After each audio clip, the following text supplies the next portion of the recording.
the biggest aha moment, which was a complete paradigm shift for me, it was just revolutionary when I realized you're not asking for money when you're approaching people. Okay. You are simply offering an opportunity to those that understand the profit centers of real estate, and that those who invest either active or passively in real estate, it's one of the best ways to build wealth, right? Whether it's active or passive. So once I got over the fact that, look, I'm not going and asking people for $1 million or $500,000 or whatever, maybe 100,000 to syndicate a deal. As an operator, I know other investors are romanticizing multifamily investing, and I'm looking to learn from other investors' mistakes. I know you are too, and you found the right place. Welcome to Myers Methods Presents Multifamily Missteps.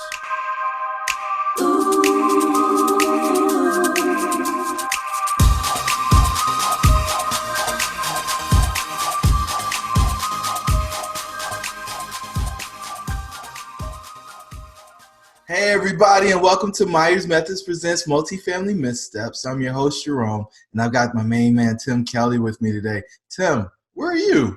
Man, right now I'm in Pensacola, Florida, dude. Thanks a lot for having me on, man. I'm excited. Man, you can't be as excited as I am. If folks want to get in contact with you, what's the best way for them to do that? So I'm mostly active through our platform, Active Duty Passive Income, especially if you're past or present military, super active. But Facebook, Tim Kelly, or LinkedIn, the Timothy Kelly, and then Instagram, I'm pretty active at the Timothy Kelly. Or, you could actually just shoot me a text, man, and we can get into this later. If you shoot me a text and say that you heard me on this podcast, I'll get on the phone with you, man. I'll give you a free coaching session and help you get to the next level. So 847-910-9161. Get after it. Ooh, I always get a little itchy when people throw the cell phone numbers out there, but I appreciate your bravery, man. Yeah, no doubt. For the group of listeners that we have. So, now do me a favor and let's dive into your background and what you're currently focused on. Yeah, so I am, like I said, I'm in Pensacola, Florida, because I'm stationed here. I'm active duty Navy. I'm full-time active duty still right now. I'm on shore duty, which means I'm not deployable, so I'm able to kind of run the multiple businesses, and while I'm still have the full-time job. And so I'm here initially came here as a water survival instructor due to my rescue swimmer background, but now I'm teaching pilots about engine systems and ethics and leadership and all that stuff. That's kind of what I do by day. And then, I've been investing in real estate. Really, 2011 was the first time I used my VA loan, which is the more best benefit the military has. The 0% down loan. You can buy 4 units with a 0% down loan. So 2011, without really having an investor mindset, I did that. And then on one of my deployments in 2014, I kind of read a bunch of books about personal finance, came across, real estate, dove all the way deep and educated myself. Then I decided to focus on multifamily, and I didn't really let anything else distract me. And then the minute I got to Pensacola about 3.5 years ago, bought a fourplex. Then 6 months later, bought 42 units. Then right after that, bought a big mobile home park. And ever since then, it's been mobile home communities, apartment communities, and now we're looking at storage facilities. And yeah, we have this amazing community called Active Duty Passive Income, where we are educating other military members on how to achieve financial freedom through real estate. We have a best-selling book. It's free on our website. Podcast, we've interviewed like Robert Kiyosaki, Tom Wheelwright, Grant Cardone, Jocko. But then we also offer interview like junior officers and junior enlisted that are succeeding in real estate using what we're teaching them. And so we got a lot of stuff going on, but that's a little bit about me right now, but we're focusing on buying mobile home parks and apartment communities and storage facilities right now. Beautiful. And so I got to ask, you went from 4 to 42. What'd you do to get educated? Yeah. So I knew, before I came here to Pensacola, before I bought that fourplex, I wanted to focus on multifamily. And so, I invested in myself, invested in a real estate education. Then I got that real estate education. I learned all about all the different ways you make money in real estate, from wholesaling to flipping to single family rental to multifamily, other commercial and creative financing. So, and then I learned, kind of went horizontal across all the different asset classes. Then I discovered multifamily and went vertical and kind of focused on my education in multifamily. And that's when I kind of just dove in, read more books about it, listened to more podcasts. Anytime I went to a conference or meetup, or spoke to anybody, brokers, partners, all I talked about is multifamily. So I decided I'm going to be that guy. I'm going to tell everybody I invest in multifamily, and that's what I did. And that's kind of how it happened. Sharing what you do, what you're looking for, like perfecting that elevator pitch when you're out at meetups and conferences, and when you're talking to brokers and investors, like just having a very clear, concise, this is who I am, this is what I do, this is what I can provide, and this is what I'm looking for right now. How can we do business together? And just having that very clean and concise pitch so people can understand what you do. And like you're talking to almost like a 5-year-old can understand it. Otherwise, people might not really understand what you're doing. So that's what I did. I mean, I just invested in myself, paid a lot for my education through Rich Dad Real Estate. But it all paid off because now I own and operate, control about 1,000 doors, all over the Southeast and Midwest. So, yeah, man. That's a big number. You said 5,000? No, about 1,000 that I either own, operate, or I've helped close, or that I've had some kind of involvement in. And I'm looking to get that up to about 5,000 within probably the next 2 or 3 years. And I think you can go to scale. And so we've been talking about one thing right before, and it's like capital. How do you raise capital? It's interesting you dropped in, hey, the VA loans, 0% down, was able to get into multifamily. Then you went to a 42. So you either made a whole lot of money off of that 4 unit, or you brought other partners into the deal to buy the 42. So let's talk about like your approach to raising money now and getting deals done. Yeah, for sure, man. Great question. And so, I struggled a lot with raising capital. I didn't really know how to do it, what to do. I read a little bit about it, educated myself on it, but I realized, the biggest aha moment, which was a complete paradigm shift for me. It was just revolutionary when I realized you're not asking for money when you're approaching people. Okay. You are simply offering an opportunity to those that understand the profit centers of real estate, and that those who invest either active or passively in real estate, it's one of the best ways to build wealth, right? Whether it's active or passive. So once I found I got over the fact that, look, I'm not going and asking people for $1 million or $500,000 or whatever, maybe 100,000 to syndicate a deal. Putting this very clear deal package together that demonstrates and shows and proves, like, look, this is a great deal. This is who we are. This is why our team is qualified to do this. And this is the type of returns that we're offering. What is your interest level? You know what I'm saying? And what is the range that you're comfortable investing? Instead of, hey, I need this much money. Are you interested in giving us your money? It'd be pretty tough to raise millions of dollars like we have if that's your pitch. Instead of asking for capital, you're just offering an opportunity. And we did that, syndicated a handful of deals, and then we just established and solidified over last year a relationship with a family office, and we're super excited about that. And for those of you who don't know what that is, or not really sure, a family office is essentially a super high net worth family. I'm talking about $100 million plus net worth family, where they have a team of people controlling and driving their investments and constantly increasing their velocity of capital. It takes a full team to really be constantly investing that much money. So when you have a relationship with a family office and they love what we do, we have the same exact criteria. They're looking at the same deals that we are in the same markets, and they love what we do, and they literally fund both the debt and the equity side of our last deal, and they're willing to fund a lot of deals for us here in the near future. So we're super excited about that. So you went to the happy ending. Walk me down the journey, because I'm sure there were a bunch of non-high net worth individuals that you talked to about getting into a mobile home park or getting into an apartment building, and they drug you along and said they were going to invest, and they didn't show up, or they didn't write the check at the last minute. Tell me some of those war stories, man, because I think raising capital is one of the most challenging pieces of the business. Yeah, no, you're absolutely right. Like I said, there was a lot of struggle, man. I mean, obviously I done a lot in a short time. Became a millionaire while I've been enlisted in the military, been on the Bigger Pockets podcast, did all this stuff. But there was a time when I had no idea what I was doing, man. When I was struggling, when I was, hitting a brick wall after brick wall, and I'm like, hey, I just got to keep going. And then I'm ready to give up. I'm not, I'm not good enough to do this. I'm not smart enough to do this. And then I had a couple aha moments when I just kept moving forward. I worked with paid coaches and mentors, and that really got me to the next level. And, a lot of calls that I made or people that I spoke to, I wasn't afraid to get out there and fail and know that it was part of the process.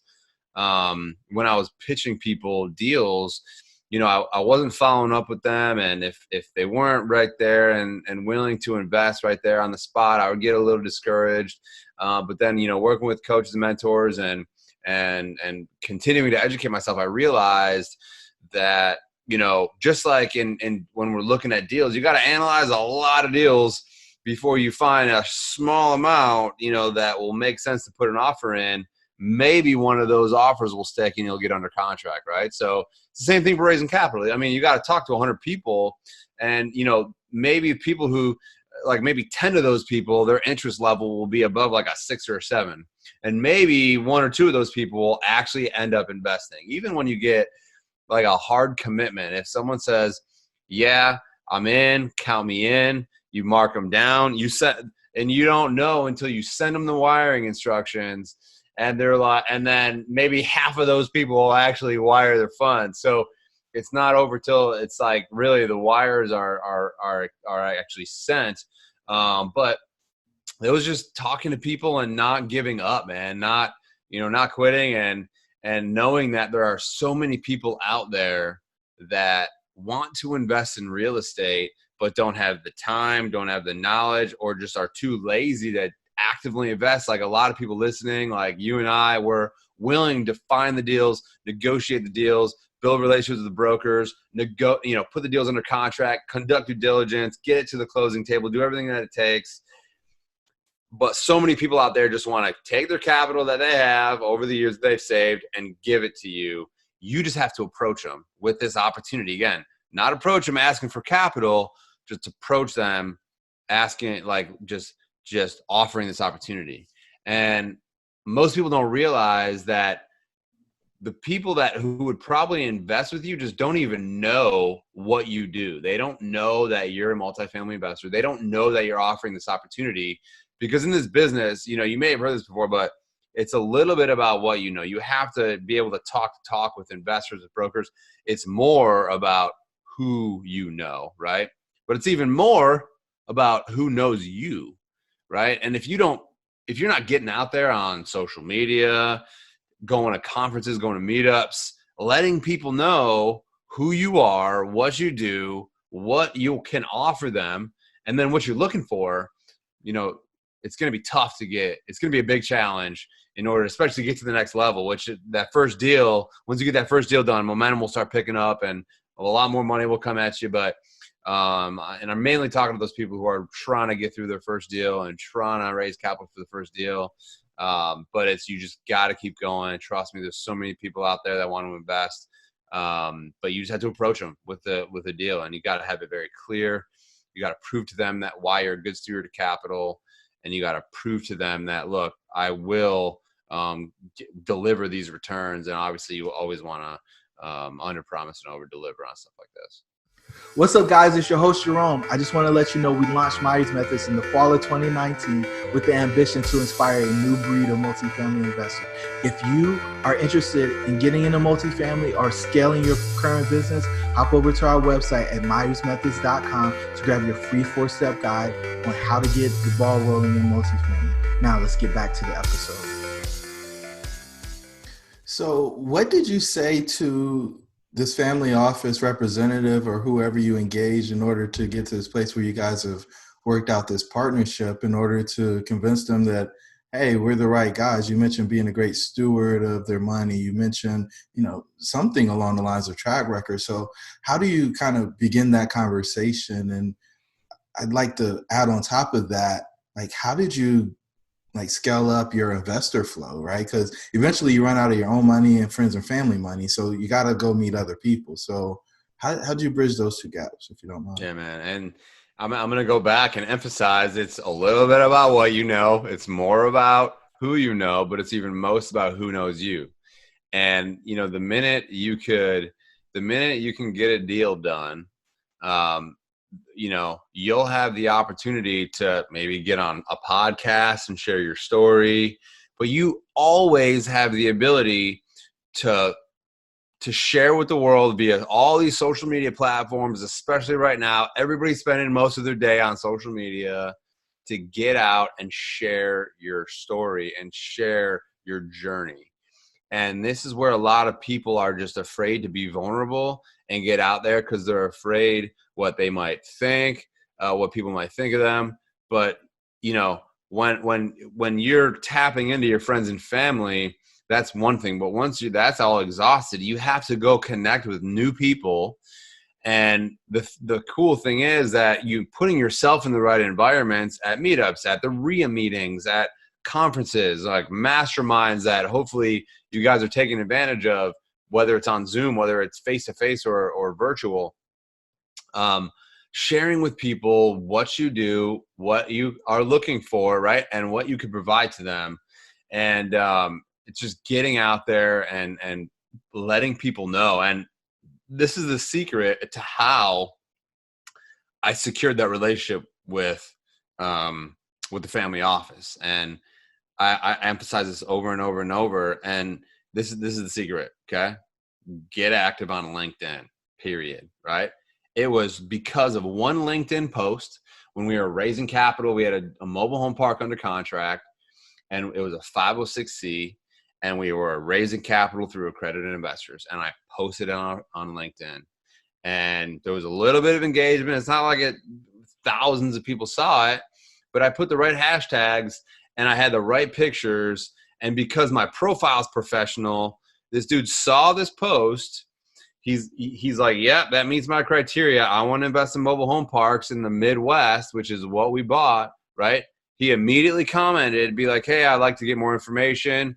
I connected with him. We hopped on a call. He's like, yeah, I'm really interested, this and that, blah, blah, blah. Fast forward, he's a representative that has access to hundreds of millions of dollars with a family office. And they love what we do. Obviously, we're all veteran or military. We're helping other military members learn how to do all this stuff. So that obviously plays a little bit of a role. But it's just letting people know what you do and not really caring about the haters and the people who are going to judge you and the people who might think, why is he selling or why is he or she promoting?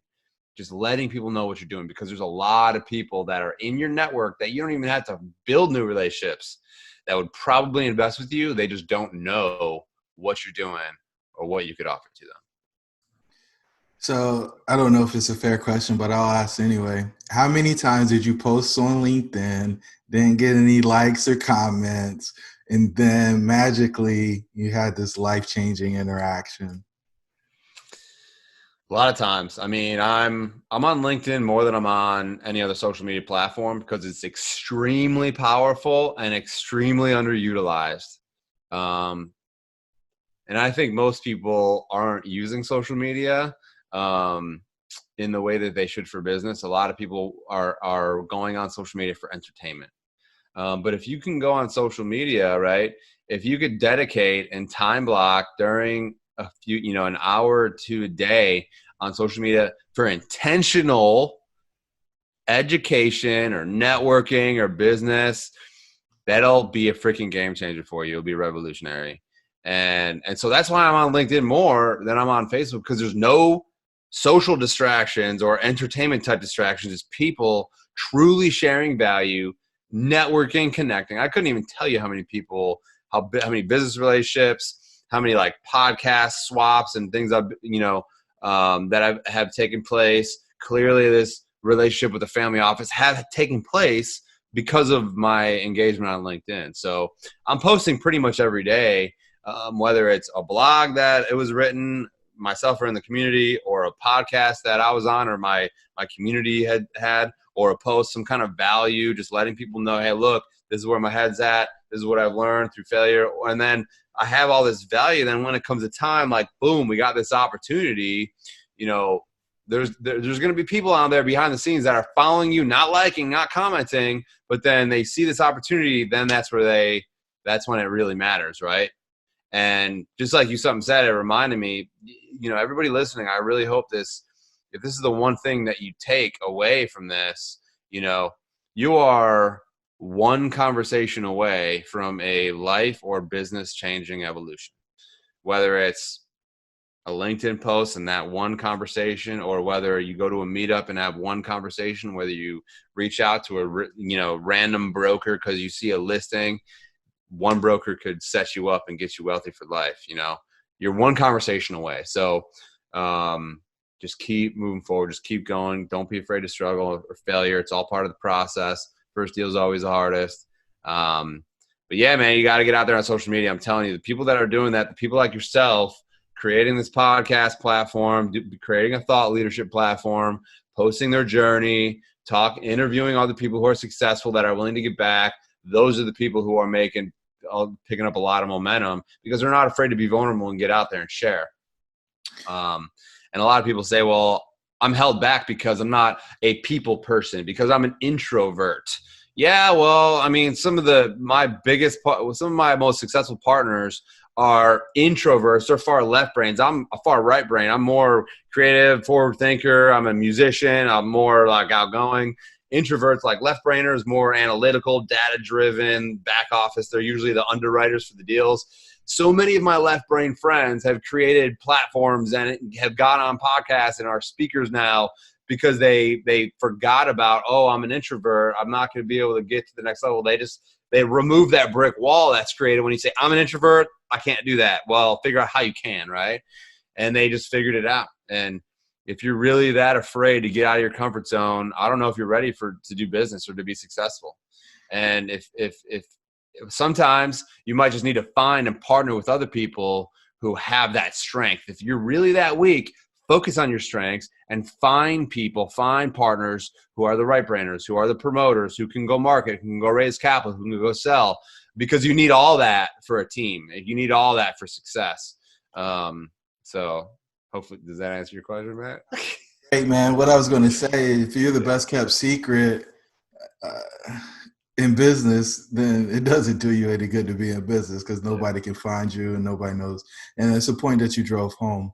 At the risk of making this episode go long, I really want to take a deeper dive on education, masterminds, and mindset because you're one of the few people who are actually driving that home. And so, Tim, you spent money to go from 4 to 42.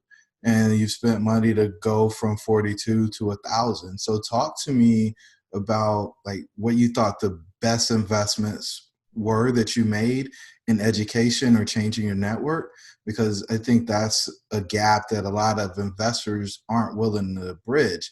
They're interested in, trying to maximize and draw a line from this dollar to return. And you can't really do that with those investments. So if you would share a little bit on that. Yeah, that's such a good question. I mean, there's people out there who never paid, thousands of dollars for a coach or for a mentor. But I'll tell you right now, for most people who are going to find success in business or in real estate, especially multifamily, are the ones who are willing to invest in themselves and invest in a real real estate education and invest in coaching, like paid coaching. That was a game changer for me. That's what helped me get from 0 to 42 and then from 42 to beyond. I will always be working with coaches, paid coaches who have been there and who have done that, who are far more successful than I am. I've put myself in the right environments around other successful entrepreneurs that are globally recognized. I'm not saying that you have to pay to play, but if you pay to play, that's just a streamline to your success. And there's going to be people out there that are just so stubborn. They're going to try to YouTube university everything, right? They're just going to try to watch a bunch of YouTube videos and just try to maybe read a bunch of free ebooks. That's fun. Like, if you can figure that out and you can be successful, congratulations, man. Like I give you credit, right? But there's a lot of great educations, mentorship programs, coaching programs, masterminds to get involved in. You're immediately putting yourself into an environment where there's other people who have been there and who have done that, who are willing to give back to you and who are willing to hold you accountable.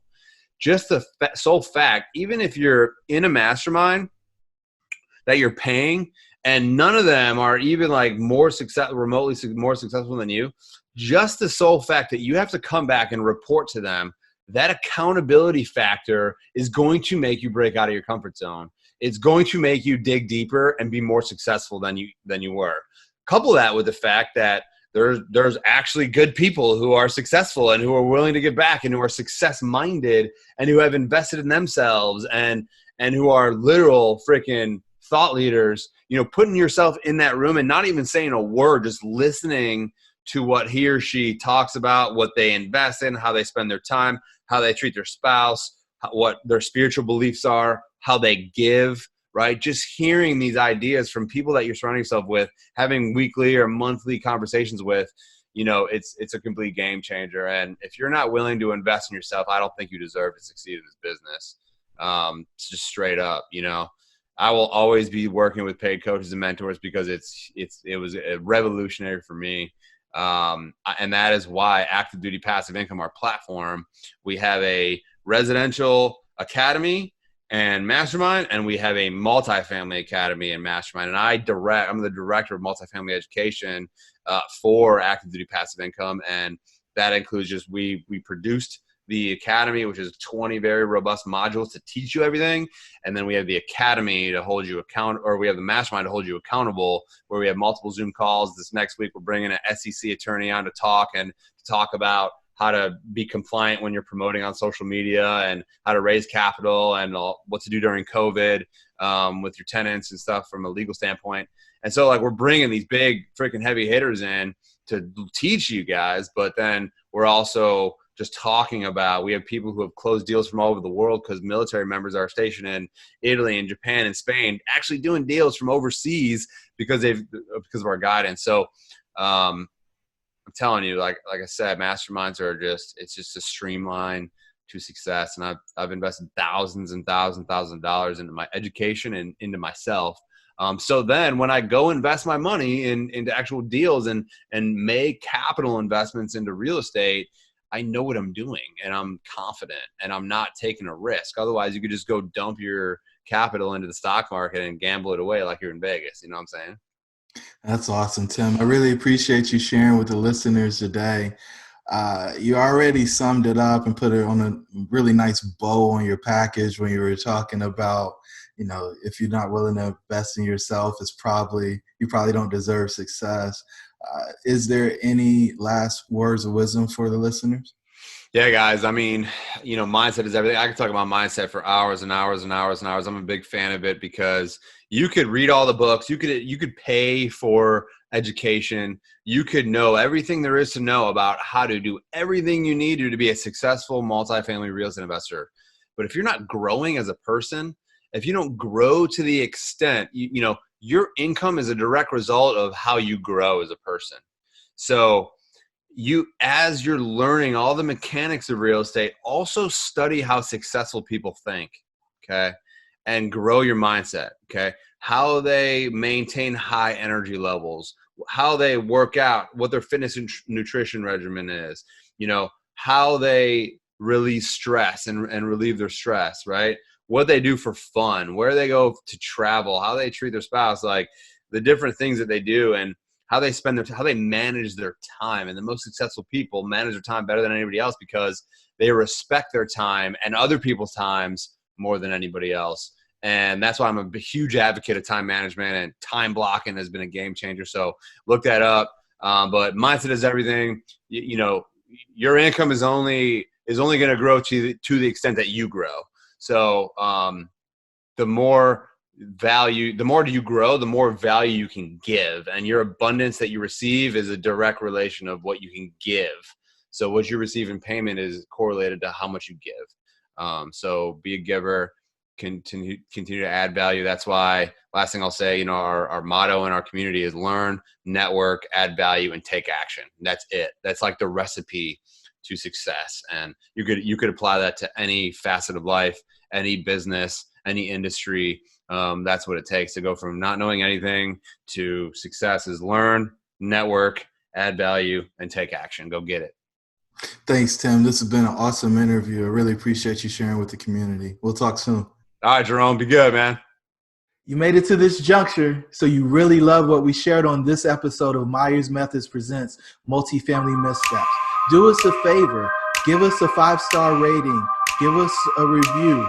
And share this with somebody who's interested in multifamily investing. Until the next time, the pack is with you.